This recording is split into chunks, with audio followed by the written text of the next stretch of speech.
Assalamualaikum warahmatullahi wabarakatuh. Perkenalkan, nama saya Lutfi Alamsyah. Di sini saya akan menjelaskan terkait hukum-hukum dasar banding di Pengadilan Tinggi Tata Usaha Negara. Banding ini diatur dalam pasal 122 Undang-Undang Nomor 5 Tahun 1986 tentang Peradilan Tata Usaha Negara, yang mana disebutkan bahwa terhadap putusan tata usaha negara dapat dimintakan pemeriksaan banding oleh penggugat ataupun tergugat kepada Pengadilan Tinggi Tata Usaha Negara. Kemudian upaya hukum ini diberikan kepada kedua belah pihak sebab pasal ini memberikan keadilan yang sama kepada para pihak yang bersengketa. Selanjutnya mengenai tengah waktu upaya hukum banding, yakni 14 hari setelah putusan pengadilan itu diberitahukan kepada mereka secara sah. Jangka waktu banding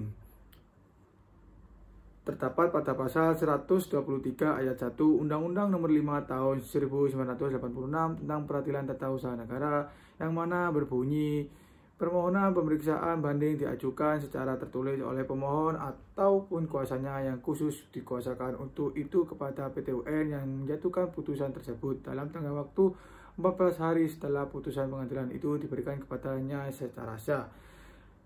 Dengan demikian, apabila sampai tengah waktu tersebut berakhir ternyata pihak yang dikalahkan tidak menggunakan haknya untuk mengajukan hukum banding, maka pihak yang dikalahkan tersebut berarti telah menerima putusan hakim Pengadilan Tata Usaha Negara tersebut. Asas pengadilan banding.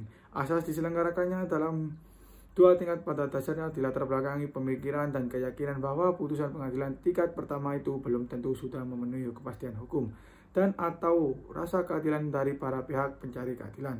Oleh karena itu perlu dimungkinkan pemeriksaan ulang oleh pengadilan lebih tinggi, yakni pengadilan tinggi ataupun yang juga dikenal dengan pengadilan tingkat banding.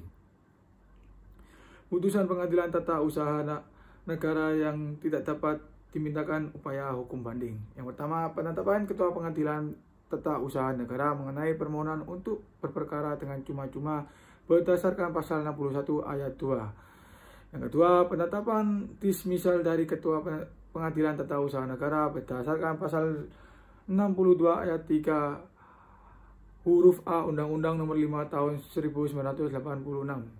Tidak dapat diajukan banding upaya hukum, yang dapat diajukan adalah perlawanan.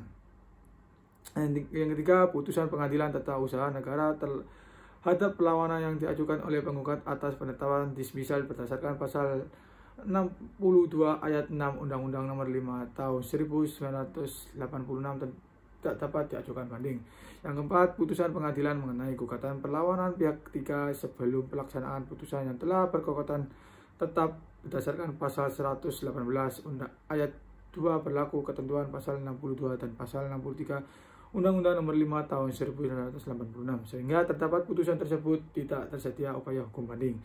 Yang terakhir, putusan pengadilan tata usaha negara sebagai pengadilan tingkat pertama yang sudah tidak dapat dilawan atau dimintakan pemeriksaan banding lagi. Mungkin itu saja yang bisa saya sampaikan, kurang lebihnya saya mohon maaf. Wassalamualaikum warahmatullahi wabarakatuh.